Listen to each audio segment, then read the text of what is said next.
The TMR type joysticks keep getting cheaper and cheaper. These are the Ginfull TMR joysticks. I paid $19.35 for 10 pieces, and that included shipping.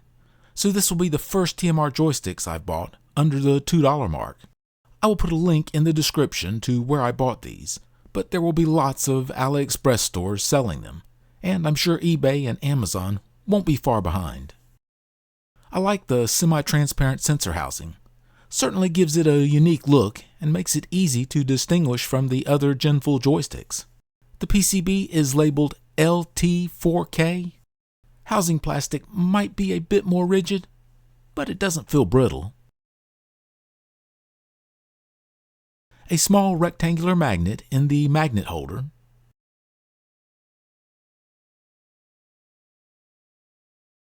And the shaft looks like the normal Ginfull shaft.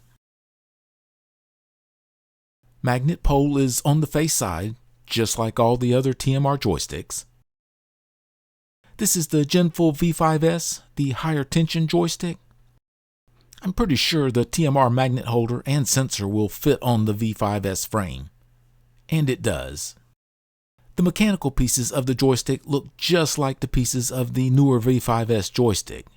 Tension-wise, these don't feel as stiff as the V5S, but at the same time, they do feel a little stiffer than the older Ginfull sticks. I would say these are closer to the OEM DualSense joysticks than any of the other Ginfull sticks I've tried. I'm going to be interested to see how well these hold the center position. The plunger looks to be the same as the V5S joystick, so I think this will tell if it's the tighter spring or the plunger design that gives the V5S such a good tight center position. I have one of the Ginfull TMR sensors mounted in my test board. I'll adjust the position in the electromagnet to give me a signal range from about 100 millivolts to 1.7 volts of output. That will be greater than what the sensor will output when mounted in a controller. The yellow trace, channel 1, is the current through the electromagnet and represents the magnetic field strength. The green trace, channel 2, is the output from the TMR sensor. The sensor is powered by 1.8 volts, so the same voltage that it would be running on in the DualSense controller. Rise time is faster than I can measure with this setup, just like all the other TMR sensors. It's going to be less than 3 milliseconds. I'll increase the sweep speed, see if I can see any delay. There has to be some delay. I'm at 10 microseconds of vision here, so like all the other TMR sensors, I would say the delay time is within the ringing noise of my electromagnet. Way too fast to be noticeable using the joystick. I'm going to adjust the gain of the electromagnet current to match the waveform height of the sensor output. I think this is a great way to show how good or bad the output follows the magnetic field. And the sensor output is right in alignment with the magnetic field. For the fall time, I will invert the channel 2 input, and then I will move channel 2 to align with the electromagnet waveform. So rise and fall times are very balanced and very fast. Here at 100 microseconds of division, output looks great. Doesn't matter which direction the output is heading. Follows right along with the magnetic field.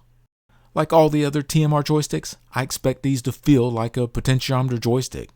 I do think the waveform from this sensor is closer to the GUI kit and Hall Pie than to the K-Silver. So there are some differences between sensors.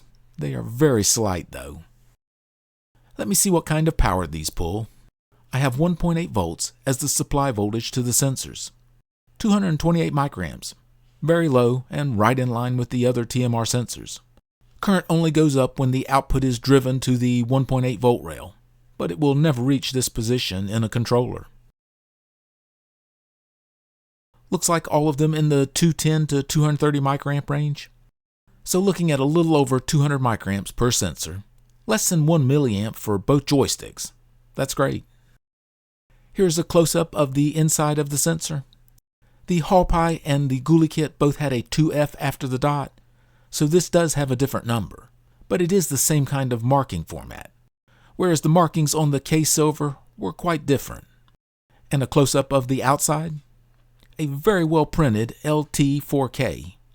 It is harder to see the logo in the semi-transparent plastic, but it's nice it's there. I want to take a look and see if there are any other parts on the board with the sensor IC. These Ginfull are some of the hardest to get to the circuit board. Getting the plastic off without removing any parts that might be underneath, it is a little time consuming. Looks like one capacitor and the IC. I kind of roughed up the back corner of the PCB, but there doesn't appear to be any traces on the backside. One 3-leaded IC and one capacitor. I believe that is a BF on the chip, XKE on the top line. If anyone runs across the datasheet for a TMR sensor IC that has these marking numbers, please leave a comment. This capacitor is across the voltage supply and ground pins, so it's just a bypass capacitor. And it reads 98 nanofarads, so a 0.1 microfarad capacitor. If I remember correctly, the K-Silver has no extra parts on the PCB. The Ghoulie kit and the Hall Pie both had a 0.1 microfarad bypass capacitor and a 100 picofarad capacitor on the output pin. Now let me see how they do in a controller. Both these joysticks are the Ginfull V5S sticks, and I'm going to replace the sensors on the left joystick with the new Ginfull TMR sensors.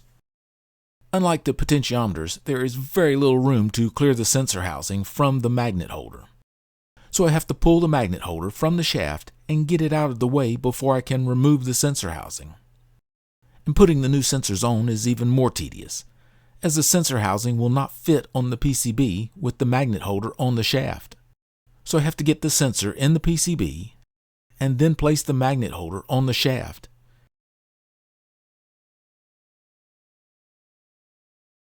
Then use the sensor housing to push the magnet holder on the shaft more. I end up using the holes in the sensor housing to further push the magnet holder.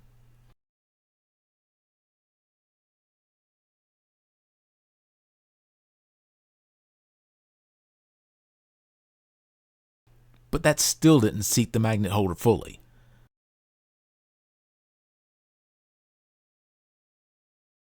I had to pull the housing out some and get the tweezers in on the holder to fully press it on the shaft. This is not something you will want to do, but I do want to try these TMR sensors on the higher tension joystick frames. First, here is what the circularity looks like for the V5S Ginfull Hall effect joysticks. They are quite good.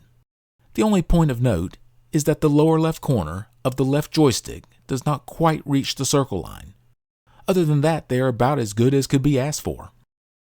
This will be the controller with the V5S joystick frames. The right joystick has the original V5S Hall sensors. The left joystick has the Ginfull TMR sensors. So I will calibrate the controller. Circularity error is quite a bit higher, but no corner is inside the circle, and that is important. I would rather have a bit higher error rate and have the circle filled out. It is a little excessive on the lower right corner, but it's not horrible. I've removed the Ginfull V5S joysticks, and I'm going to install the new Ginfull TMR joysticks. Both of these are as they came from the manufacturer. I haven't removed the sensors, and they were randomly pulled from the bag of 10. Well, 9 when I pulled these two out. First thing, I will calibrate the controller. I will speed through this. I use a light touch on the range calibration, going 3 times in one direction, and then 3 times in the opposite direction. Return to center is very good. I don't think it is quite as good as the V5S joysticks, but it does seem to be better than the older Ginfull joysticks. Makes me think that the change to the plunger in the joystick mechanism did improve it. And these feel very much like the DualSense OEM joysticks. And now for the circularity.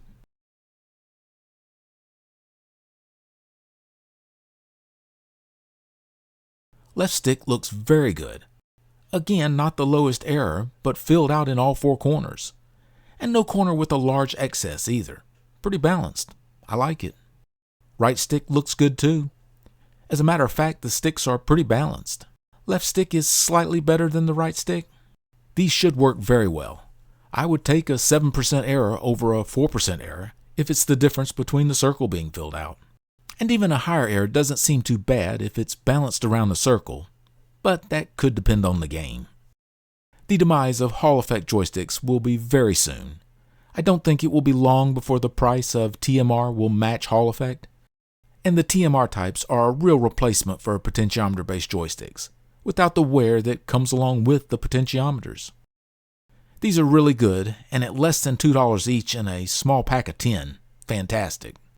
My favorite is still the Ghoulie kit with the Ghoulie kit knobs, but there is now a huge price difference between the Ghoulie kit and these.